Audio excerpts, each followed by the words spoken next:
Assalamualaikum warahmatullahi wabarakatuh. Perkenalkan, nama saya Mario Regista. Di sini saya akan membuat tugas individu tentang Material Recruitment Planning dengan dosen pengampu Bapak Rio Marpaung SEMM. Material Recruitment Planning atau MRP dapat didefinisikan sebagai suatu teknik atau set prosedur yang sistematis untuk penentuan kuantitas serta waktu dalam proses perencanaan dan pengadilan kebutuhan bahan terhadap komponen-komponen permintaan yang saling bergantung. Dependent Demand Items. Kumalaningrum tahun 2011 mengungkapkan bahwa Material Recruitment Planning (MRP) merupakan suatu sistem informasi yang dirancang secara khusus untuk tujuan mengelola persediaan inventory terhadap independent demand dan merancang schedule penambahan pemesanan. Kemampuan MRP yang pertama, mampu menentukan kebutuhan pada saat yang tepat. Yang kedua, membentuk kebutuhan minimal untuk setiap item. Yang ketiga, menentukan pelaksanaan perencanaan pemesanan. Yang keempat, menentukan penjadwalan ulang atau pembatalan atas suatu jadwal yang sudah direncanakan. Tujuan dan manfaat MRP. Yang pertama, meminimalkan persediaan. Yang kedua, mengurangi risiko karena keterlambatan produksi atau pengiriman. Yang ketiga, komitmen dan realistis. Yang keempat, meningkatkan efisiensi. Kelebihan dan kelemahan MRP. Kelebihan Material Recruitment Planning atau MRP. Yang pertama, kemampuan memberi harga lebih kompetitif, mengurangi harga penjualan atau mengurangi inventory, pelayanan pelanggan yang lebih baik, respon terhadap permintaan pasar yang lebih baik, kemampuan mengubah jadwal induk, menunda atau membatalkan pesanan, mengubah kuantitas pesanan, memajukan atau menunda batas waktu pemesanan. Kelemahan Material Recruitment atau MRP. Yang pertama, penggunaan sistem MRP adalah integritas data. Jika terdapat salah pada data persediaan, bill material, data atau master schedule kemudian juga akan menghasilkan data salah. Yang kedua, MRP sistem membutuhkan data spesifik berapa lama perusahaan menggunakan berbagai komponen dalam memproduksi produk tertentu.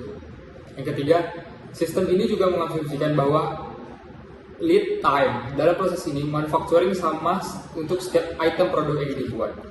Proses MRP, netting atau kebutuhan bersih, loading atau kuantitas pesanan, offsetting atau rencana pemesanan, dan yang terakhir adalah exploding.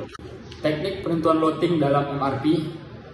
Yang pertama, load for load LFL, teknik penentuan loading di mana jumlah yang dipesan sama dengan jumlah yang dibutuhkan sehingga tidak ada sisa persediaan. Yang kedua, Economic Order Quantity atau EOQ. Pendekatan menggunakan konsep minimasi ongkos simpan dan ongkos pesan. Dalam teknik ini, besarnya ukuran lot adalah tetap. Penentuan lot berdasarkan biaya pesan dan biaya simpan. Dengan rumus sebagai berikut. EOQ sama dengan di mana R kebutuhan bahan baku dalam sebulan, O biaya pesanan setiap kali pesan, C biaya simpan. Ketiga, Period Order Quantity atau POQ. POQ menggunakan alasan ekonomi yang sama dengan EOQ, tetapi POQ menentukan jumlah periode yang akan dicakup oleh setiap pesanan daripada jumlah pesanan dengan mengambil metode pesanan ekonomis. Yang keempat, metode Part Period Balancing atau PPB. Menurut Render dan Heiser tahun 2001 dalam penelitian Suryanto tahun 2013 bahwa teknik Part Period Balancing merupakan pendekatan yang lebih dinamis untuk menyeimbangkan biaya pemesanan dan biaya penyimpanan. Teknik ini membentuk bagian periode ekonomis yang merupakan rasio antara biaya pemesanan dengan biaya penyimpanan. PBB secara sederhana menambahkan kebutuhan sampai nilai bagian periode mencapai EPP atau Economic Part Period. EPP adalah kuantitas pembelian yang dapat menyeimbangkan metode load for load. Biaya pemesanan dan biaya penyimpangan berdasarkan kebutuhan bersih kumulatif dari beberapa periode yang digabungkan. Yang kelima ada metode algoritma Wagner-Witten atau WW. Teknik ini menggunakan prosedur optimasi yang didasari model program dinamis yang menambahkan beberapa kerumitan pada perhitungan ukuran lot.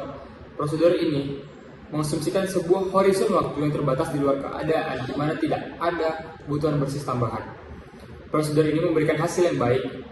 Tujuannya adalah untuk mendapatkan strategi pemesanan yang optimum untuk seluruh jadwal kebutuhan kebersihan dengan menjalankan meminimumkan total ongkos pengadaan dan ongkos penyimpan.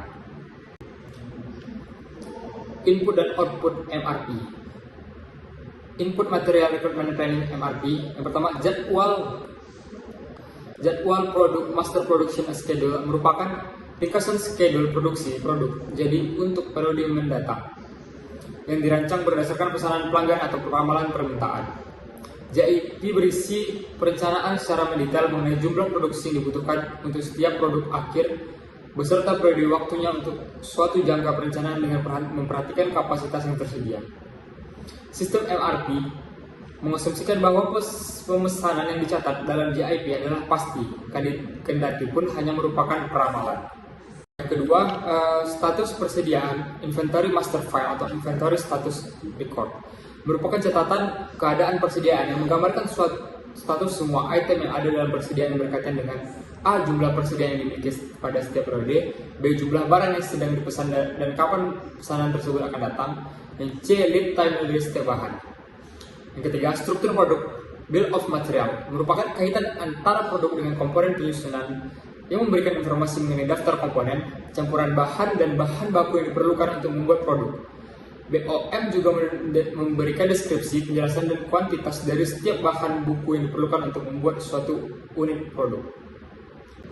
M. Output Material Requirement Planning.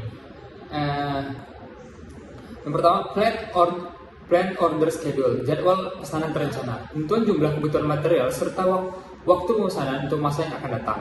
Yang kedua, Order Release Support, laporan pengeluaran pesanan, berguna bagi pembeli yang akan digunakan untuk bernegosiasi dengan pemasok dan berguna juga bagi manajer manufaktur yang akan digunakan untuk mengontrol proses produksi.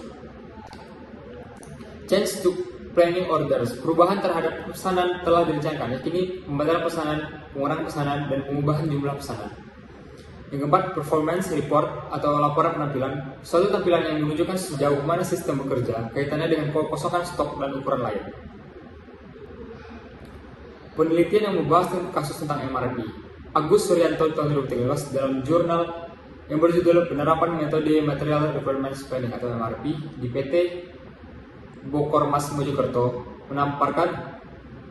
memaparkan perbandingan antara kondisi sistem persediaan yang lama di dalam perusahaan dan kondisi sistem persediaan yang baru setelah diterapkan metode Material Requirements Planning atau MRP. Pada penelitian ini didapatkan dalam kondisi dalam perusahaan yang pertama mengalami ketidaksesuaian antara permintaan dengan produksi, yang kedua berkaitan dengan biaya pengendalian persediaan. Perusahaan memandang biaya pengendalian persediaan bahan baku untuk rokok sebagai biaya tetap yang setiap bulannya harus dikeluarkan perusahaan. Sebuah perusahaan menerapkan sistem MRP, terjadi perbaikan dalam hal yang pertama dalam menjalankan proses produksi. Sebaiknya perusahaan melakukan produksi sesuai dengan permintaan karena perusahaan akan lebih hemat dibandingkan dengan saat perusahaan melakukan produksi sesuai kapasitas produksi. Selain penghematan, perusahaan juga tetap dapat memenuhi permintaan konsumen dengan memanfaatkan kapasitas produksi yang optimal. Selain itu, beban kerja karyawan akan lebih rendah dan dapat mengurangi tingkat stres karyawan. Yang kedua, biaya persediaan yang meliputi biaya penyimpanan dan biaya penyetelan lebih fleksibel sebagai biaya variabel besarnya biaya.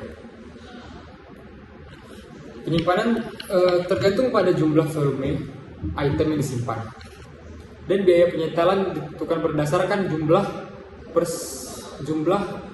penyetelan dilakukan perusahaan, sehingga besarnya biaya persediaan jauh lebih kecil pada kondisi baru dengan penerapan sistem MRP daripada kondisi lama.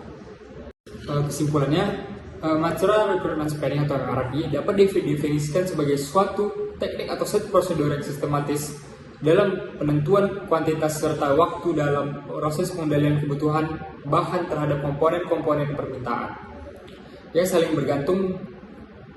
MRP adalah cara untuk menjatuhkan jumlah parts, komponen, dan material yang dibutuhkan untuk memproduksi suatu produk. MRP menyediakan informasi jadwal waktu guna mengatur lepas dan berapa banyak tiap material parts dan komponen dipesan atau produksi. MRP merupakan prosedur yang dirancang untuk menerjemahkan jadwal induk produksi menjadi kebutuhan bersih semua item. Baiklah, sekian presentasi dari saya dan penjelasan tentang materi Material Requirements Planning dari saya. Mohon maaf apabila ada kesalahan dan kekurangan. Wabillahi taufiq wal hidayah. Wassalamualaikum warahmatullahi wabarakatuh.